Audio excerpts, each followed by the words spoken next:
Assalamualaikum warahmatullahi wabarakatuh. Salam sejahtera untuk semua.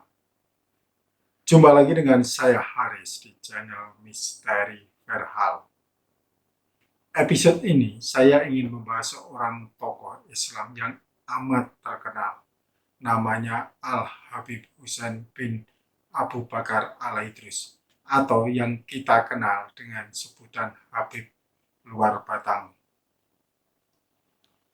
Sebagai seorang ulama, Habib Husain ini memiliki sejumlah karomah. Salah satunya saat beliau wafat, ia harus dimakamkan di Tanah Abang sesuai dengan peraturan pemerintah Hindia Belanda saat itu, di mana ketika ada orang asing yang meninggal dunia harus dimakamkan di pekuburan Tanah Abang. Para pengantar jenazah pun mengangkat jenazah Habib Husain di dalam sebuah keranda dibawa ke tempat pemakaman di Tanah Abang. Namun, apa yang terjadi? Ketika akan dimakamkan, ternyata jenazah itu tidak ada di dalam keranda. Para pengantar ini balik lagi ke rumahnya di Luar Batang, rumahnya Habib Husain. Dan di sana jenazah Habib Husain masih ada. Kemudian mereka menggotong lagi dibawa ke Tanah Abang dan kejadian yang sama terulang lagi. Akhirnya para pengantar ini sepakat untuk memakamkan Habib Husain di rumahnya yang sekarang kita kenal sebagai Kampung Luar Batang. Dulu Habib ini dimakamkan di dalam masjid, tapi sekarang posisinya sudah di luar masjid karena ada perluasan masjid. Ini hanya salah satu karomah dari Habib Husain. Masih ada sejumlah karomah yang sangat menakjubkan. Di sini saya akan menceritakan bukan sekadar karomah dari Habib Husain, tetapi juga bagaimana profil dan penyebaran atau syiar Habib Husain, syiar Islam Habib Husain baik di Gujarat maupun di Indonesia, khususnya di Batavia. Simak terus tayangan ini dan jangan lupa bagikan kepada yang lain. Siapa tahu teman-teman ada teman-teman lain yang belum mengetahui kisah dan karomah Habib Husain ini. Siapa Habib Husain? Habib Husain dilahirkan di desa Ma'ibat, Hadramaut, Yaman Selatan. Kapan tanggal dan tahun kelahirannya tidak ada catatan pasti. Ia anak kedua dari pasangan Abu Bakar Al-Idrus dan Siti Fatimah. Pada usia 11 tahun, ayahnya wafat sehingga ia menjadi anak yatim. Sepeninggalan sang ayah, Siti Fatimah hidup dari hasil memintal benang pada perusahaan tenun tradisional. Husain pun hidup dalam kesederhanaan. Setelah remaja, Husain hijrah ke kota Tarim untuk memperdalam ilmu agama. Saat hari libur, ia pulang ke rumah untuk menengok ibu. Pada suatu malam, ketika ia berada di rumahnya, Ibu Husain meminta tolong agar ia bersedia membantu mengerjakan pintalan benang yang ada di gudang. Habib Husain segera menyanggupi. Ia pergi ke gudang untuk mengerjakan apa yang diperintahkan oleh ibunya. Makan malam telah disediakan. Menjelang pagi hari, Ibu Husain membuka pintu gudang. Ia sangat heran karena makanan yang disediakan masih utuh, belum dimakan oleh Husain. Ia makin kaget melihat hasil pintalan benang begitu banyaknya. Si ibu tercengang melihat kejadian ini. Dalam benaknya terpikir, bagaimana mungkin hasil pemintalan benang yang seharusnya dikerjakan dalam beberapa hari, malah hanya dikerjakan kurang dari semalam. Padahal, Habib Husain dijumpai dalam keadaan tidur pulas di sudut gudang. Kejadian ini oleh ibunya diceritakan kepada guru Thariqah yang membimbing Habib Hussein. Mendengar cerita itu, maka ia bertakbir sambil berucap, "Sungguh, Allah berkehendak pada anakmu untuk diperolehnya derajat yang besar di sisinya. Hendaklah ibu berbesar hati dan jangan bertindak keras kepadanya. Rahasiakanlah segala sesuatu yang terjadi pada anakmu." Saat hijrah ke Tarim, di pintu kota Tarim telah menunggu seorang wali besar, yaitu Qutbil Irsyad Abdullah bin Alwi Al-Haddad, yang langsung menyambut kedatangan Husain bin Abu Bakar Al-Idrus. Sampai di Tarim, didampingi oleh Al-Imam Abdullah bin Alwi Al-Haddad, langsung berziarah kepada Sayyidina Faqih Muqaddam Al-Imam Muhammad bin Ali Ba'alawi, Sayyidina Abdurrahman bin Muhammad Asghaf, dan Datuk Sayyidina Abdullah Al-Idrus Akbar.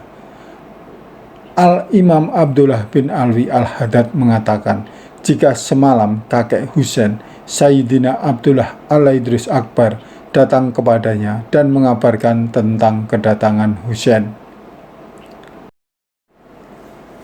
Al-Imam Husain bin Abu Bakar Al-Idrus menimba ilmu kepada Qutbil Irsyad Al-Imam Abdullah bin Alwi Al-Haddad, dan menurut cukilan dari Al-Habib Ali bin Husain Alatas dalam kitabnya Ta'jul A'rasi mengatakan bahwa Al-Imam Husain bin Abu Bakar Al-Idrus sebelum hijrah ke Indonesia, ia telah mendapatkan mandat dari gurunya Al-Imam Abdullah bin Alwi Al-Haddad untuk melaksanakan dakwatul Islam. Setelah ilmu agamanya mencukupi, Husain melakukan syiar ke luar negeri. Hijrah pertama Habib Hussein adalah di dataran India, tepatnya di kota Surati, atau lebih dikenal dengan sebutan Gujarat. Kehidupan kota tersebut bagikan kota mati karena dilanda kekeringan dan wabah kolera. Kedatangan Habib Hussein di kota tersebut disambut oleh ketua adat setempat. Kemudian ia dibawa kepada kepala wilayah serta beberapa penasihat paranormal. Dan Habib Hussein diperkenalkan sebagai titisan dewa yang dapat menyelamatkan negeri itu dari bencana. Habib Hussein menyanggupi bahwa dengan pertolongan Allah, ia akan merubah negeri ini menjadi sebuah negeri yang subur, asal dengan syarat mereka mengucapkan 2 kalimat syahadat dan menerima Islam sebagai agamanya. Syarat tersebut juga mereka sanggupi, dan berbondong-bondong warga di kota itu belajar agama Islam. Akhirnya mereka diperintahkan untuk membangun sumur dan sebuah kolam. Setelah pembangunan selesai, maka dengan kekuasaan Allah, turun hujan yang sangat lebat, membasahi seluruh daratan yang tandus. Sejak itu pula, tanah yang kering berubah menjadi subur, sedangkan warga yang terserang wabah penyakit dapat sembuh dengan cara mandi di kolam buatan tersebut. Dengan demikian, kota yang dahulunya mati, kini secara berangsur-angsur kehidupan masyarakat menjadi sejahtera. Setelah kehidupan masyarakat Gujarat sejahtera, maka Habib Hussein melanjutkan hijrahnya ke daratan Asia Tenggara untuk menyebarkan agama Islam. Ia menuju Pulau Jawa dan akhirnya menetap di Batavia, atau yang sekarang kita kenal dengan Jakarta. Ia tiba di pelabuhan Sunda Kelapa pada tahun 1736. Tetapi ada juga yang menyebut tahun 1746. Tidak ada prasasti atau bukti otentik tahun kedatangan Habib Hussein ini. Saat itu, Jawa dikuasai oleh VOC Belanda. Pada suatu malam, Habib Hussein dikejutkan oleh kedatangan seseorang yang berlari ke rumahnya karena dikejar oleh tentara Belanda. Dengan pakaian basah kuyup, ia meminta perlindungan karena akan dijatuhi hukuman mati. Ia adalah tawanan dari sebuah kapal dagang Tionghoa. Keesokan harinya datanglah tentara Belanda ke rumah Habib Hussein untuk menangkap tawanan yang dikejarnya. Hussein melindungi tawanan tersebut sambil berkata, "Aku akan melindungi tawanan ini dan aku adalah jaminannya." Rupanya, ucapan tersebut didengar oleh pasukan Belanda. Semua menundukkan kepala dan pergi. Sedangkan tawanan Tionghoa itu sangat berterima kasih sehingga akhirnya ia memeluk agama Islam. Dalam waktu singkat, banyak orang yang datang untuk belajar agama Islam. Rumah Habib Hussein banyak dikunjungi murid dan masyarakat luas. Hilir mudiknya umat yang datang membuat penguasa Belanda menjadi khawatir akan mengganggu keamanan. Apalagi saat itu Belanda sangat sensitif kepada para ulama karena di Sunda Kelapa masih ada bekas-bekas pertempuran melawan Sunan Gunung Jati dan Fathahilah. Habib Hussein pun dicurigai sebagai pemberontak. Akhirnya Habib Hussein beserta beberapa pengikutnya, maksudnya pengikut utamanya, ditangkap dan dimasukkan ke dalam penjara Glodok. Bangunan penjara itu juga dikenal dengan sebutan Seksi 2. Rupanya, dalam tahanan, Habib Hussein ditempatkan dalam kamar terpisah dan ruangan yang sempit, sedangkan pengikutnya ditempatkan di ruangan yang besar beserta para tahanan yang lain. Penjaga penjara dibuat heran karena di tengah malam melihat Habib Hussein menjadi imam di luar ruangan, memimpin sholat bersama-sama para pengikutnya. Hingga menjelang subuh, masyarakat di luar pun ikut bermakmum. Akan tetapi anehnya, dalam waktu yang bersamaan pula, polisi atau sipir penjara melihat Habib Hussein tidur nyenyak di kamar ruangan yang sempit itu dalam keadaan tetap terkunci. Kejadian tersebut menjadi buah bibir di kalangan pemerintah Belanda. Dengan segala pertimbangan, akhirnya pemerintah Belanda meminta maaf atas penahanan tersebut. Habib Hussein beserta semua pengikutnya dibebaskan dari tahanan. Pada saat berdakwah, Habib Hussein melihat seorang tentara Belanda yang memiliki akhlak yang baik terhadapnya. Ia selalu menegur dan ramah terhadap Habib. Akhirnya, Habib Hussein memanggilnya dan mengatakan bahwa ia kelak akan menjadi gubernur di Batavia. "Mana mungkin aku menjadi seorang gubernur?" ujar tentara itu. Ternyata selang beberapa bulan kemudian, sang tentara Belanda tersebut dipanggil ke negerinya dan kembali ke Batavia untuk dipercaya menjadi gubernur. Sang tentara Belanda yang menjadi gubernur teringat akan Habib Hussein dan menemuinya. Ia takjub dengan perkataan Habib Hussein. Akhirnya, ia sering memberi uang kepada Habib Hussein. Uang itu diterimanya, tetapi dibuangnya ke laut. Demikian pula setiap pemberian uang berikutnya, Habib Hussein selalu menerimanya, tetapi juga dibuangnya ke laut. Gubernur yang memberi uang menjadi penasaran dan akhirnya bertanya mengapa uang pemberiannya selalu dibuang ke laut. Habib Hussein mengatakan kalau uang tersebut dikirimkan untuk ibunya di Yaman. Gubernur pun penasaran. Ia memerintah penyelam untuk mencari karung uang yang dibuang ke laut. Tak satu keping uang pun ditemukan. Gubernur Batavia tetap berupaya untuk membuktikan kebenaran kejadian ganjil tersebut. Maka ia mengutus seorang ajudan ke negeri Yaman untuk bertemu dan menanyakan kepada ibu Habib Hussein. Pulang dari Yaman, ajudan gubernur tersebut melaporkan bahwa ibu Habib Hussein telah menerima sejumlah uang yang dibuang ke laut tersebut pada hari dan tanggal yang sama. Gubernur Batavia yang tidak disebutkan namanya itu terus bersikap baik terhadap Habib Hussein. Sampai suatu ketika Habib Hussein akan diberi hadiah uang dan emas. Namun Habib menolak. Karena gubernur terus memaksa, akhirnya Habib Hussein berkata, "Jika engkau ingin memberiku hadiah, maka berikanlah aku tanah yang berada di luar pelabuhan Sunda Kelapa yang saat ini sedang surut." Gubernur kaget dan berkata, "Percuma bila aku berikan tanah tersebut. Sebentar lagi air akan naik dan daratan itu akan terendam air laut." Habib Hussein menjawab, "Bila engkau berikan sekarang, maka mulai saat ini air tidak akan pernah pasang bahkan hingga yaumil kiamah." Akhirnya diberikanlah tanah tersebut kepada Habib Hussein.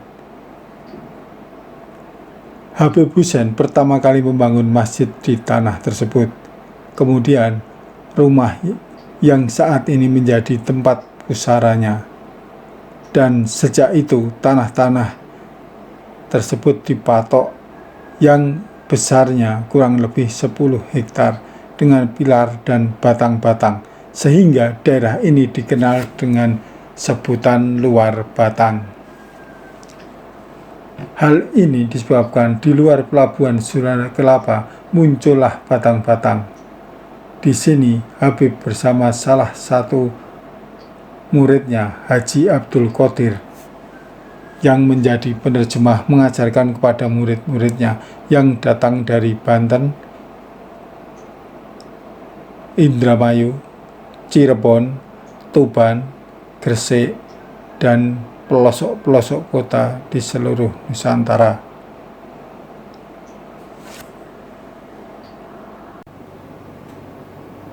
Habib Hussein wafat pada hari Kamis 24 Juni tahun 1756 Masehi atau bertepatan dengan 17 Ramadan tahun 1160 Hijriah. Ia beserta muridnya yang bernama Abdul Qadir bin Adam dimakamkan di Masjid Luar Batang. Seperti yang saya ceritakan, kalau dulu makam itu berada di dalam masjid, sekarang sudah berada di luar karena ada perluasan masjid. Kini Masjid Jami Luar Batang yang berada di kecamatan, di kelurahan, maksudnya di Kelurahan Penjaringan, Jakarta Utara, menjadi cagar budaya sekaligus wisata religi. Perayaan hari besar digelar di masjid ini dan pengunjungnya selalu membludak, selalu penuh. Mereka ingin mendoakan Habib Hussein sekaligus ingin mendapatkan karomahnya. Apa yang saya ceritakan tadi hanya berdasarkan manaqib dari Habib Hussein. Kadang tidak didukung dengan, bukan kadang, memang tidak didukung dengan bentuk-bentuk atau peninggalan-peninggalan ilmiah, baik dalam bentuk prasasti ataupun naskah kuno. Jadi murni hanya berdasarkan manaqib dan kisah lisan yang berkembang di masyarakat. Bisa saja kisah ini ada perbedaan ataupun sulit diterima oleh akal sehat, tetapi faktanya cerita tersebut terus berkembang dan diyakini oleh sebagian masyarakat. Oke teman-teman, episode mendatang kita akan membahas topik lain. Jika teman-teman menginginkan saya membahas sebuah topik tertentu, silahkan mengirim email ke misteri.farhan@gmail.com atau cukup menulis message di Facebook dan Instagram yang alamatnya ada di kolom deskripsi atau di sini. Untuk teman-teman yang tidak mau ribet, cukup menulis komentar di kolom komentar. Nanti kami yang akan menghubungi teman-teman. Jangan lupa ikuti terus channel Misteri Farhan, karena episode mendatang saya akan membawakan cerita atau sejarah yang penuh misteri yang mungkin kawan-kawan belum mengetahuinya. Sampai jumpa. Wassalamualaikum warahmatullahi wabarakatuh.